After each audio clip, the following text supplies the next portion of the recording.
Нәбә сүресі. Рахман, әрі аса рақымды Алланың атымен бастаймын. Олар өзара не жайлы сұрасуда, нені әңгіме қылуда? Әлбетте, әлгі аса маңызды хабар жайлы сұрасуда. Олар өзара қарама-қайшылықта, яғни әлгі хабарды қалай жоққа шығарамыз, теріске шығарғанда қандай дәлелге сүйенеміз деп өзара келісімге келе алмауда. Жоқ, мәселе олардың ойлағанында емес. Олар әлгі хабардың хақ екенін әлі-ақ білетін болады. Жоқ, мәселе олардың ойлағанында емес. Олар әлгі хабардың хақ екенін әлі-ақ білетін болады. Біз жер бетін бесік қылмадық па? Тауларды, жерді мықтап ұстап тұратын қазық етпедік пе? Сендерді жұп қылып жараттық. Ұйқыларыңды дамылдап тынығудың бірден бір жолы қылдық.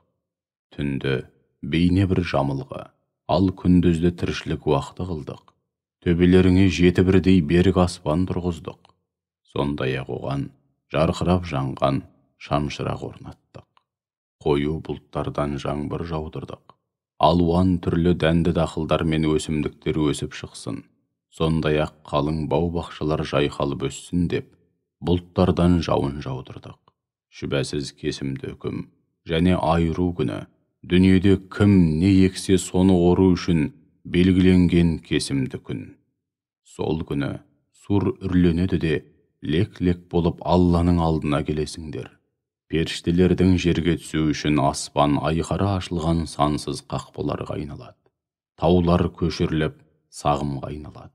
Ал жаһаннам болса, өзіне түсетіндерді қарауылдап, тағатсыздана күтумен болады.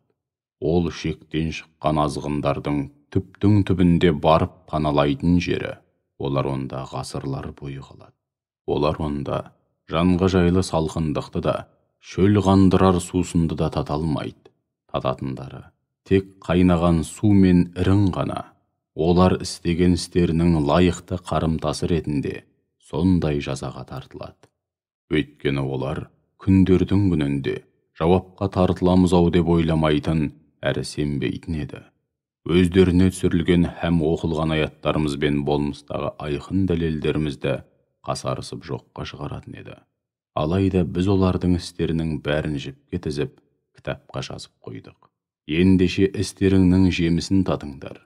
Енді бізден азаптарыңды арттырғаннан басқа ешбір жақсылық күтпеңдер.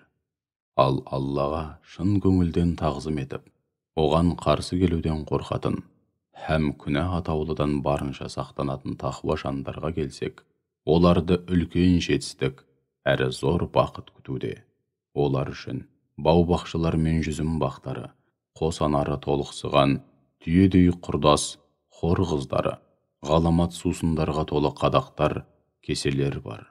Олар онда бос сөзде, жалған сөзде естімейді.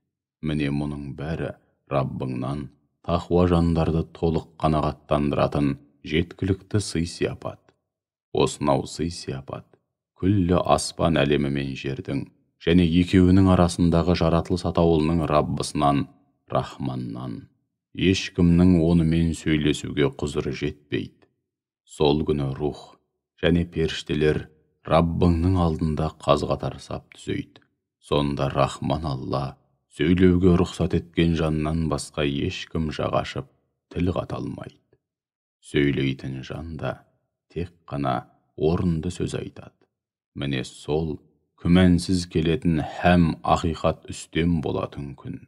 Ендеше бұдан былай қалаған жан Раббысына тура қайтатын жолды ұстайды.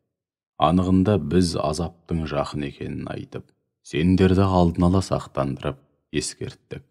Сол күні адам баласы фәни дүниеден ақиретке өз қолымен жолдаған нәрсесіне қарайды. Сонда кәпір бүйтіп, әр ісіне жауапты саналы адам болғанша, шіркін топырақ болғанымда ғой деп аһ ұрады.